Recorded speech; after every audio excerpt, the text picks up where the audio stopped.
So, we all know that feeling, don't we? That sense of waiting. Mm-hmm. Like you're waiting for the world to, I don't know, shift somehow. Or for other people to finally kind of wake up, see what seems obvious. Exactly. Just waiting for that moment. It's a very common feeling, that anticipation. Looking for a sign, maybe? But, okay, what if we just flip that whole idea around? Flip it how? Well, today's deep dive looks at this really fascinating concept from a text we've been exploring. Okay. What if it's not really you who's been waiting all this time? Uh-huh. What if it's other people, and they're waiting for you? Oh, wow. Okay, that's a powerful switch. Right.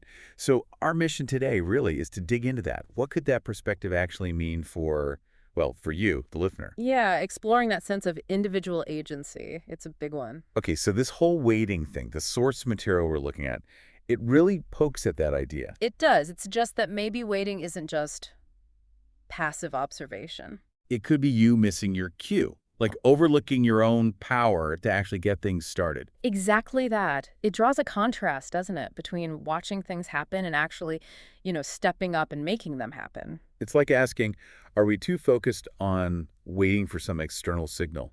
Mm-hmm. Like waiting for permission or for everything to be perfect. And maybe that blinds us. Blinds us to what we already have, what we could do. Precisely. What we can initiate ourselves right now. And this is where it gets, I think, really cool. The source talks about your own individual frequency. Your frequency, what does that mean exactly? Well, think of it like your unique energy, Hmm. your perspective, your passion. It's like a signal you're sending out, Okay, like a radio signal. sort of. Mm-hmm. And the idea is that specific signal, your signal, might be exactly what someone else out there needs to pick up on.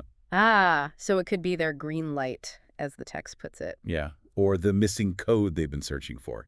It really highlights the potential impact of just being yourself. That's interesting because it flips the script on feeling different.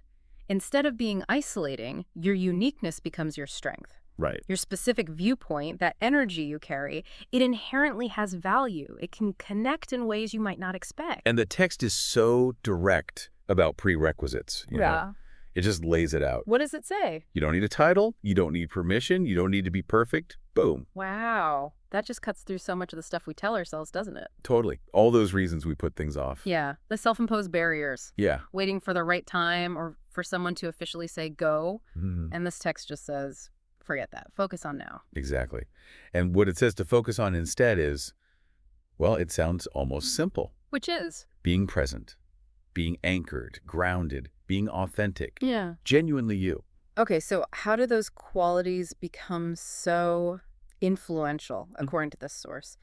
How does just being present attract others? Well, think about it. When things feel chaotic or uncertain, someone who's just solidly there, who is true to themselves, they stand out, right? Right. They can be like an anchor point, a steady presence. Exactly. Like a beacon people are drawn to, maybe for guidance or just connection. That makes sense. Authenticity can be magnetic. And then there's this really direct call to action. It says, don't wait for contact, be it. Be the contact. Yeah, instead of sitting back hoping someone else makes the first move or creates the connection you want, You embody it yourself. You become that connection point. you initiate.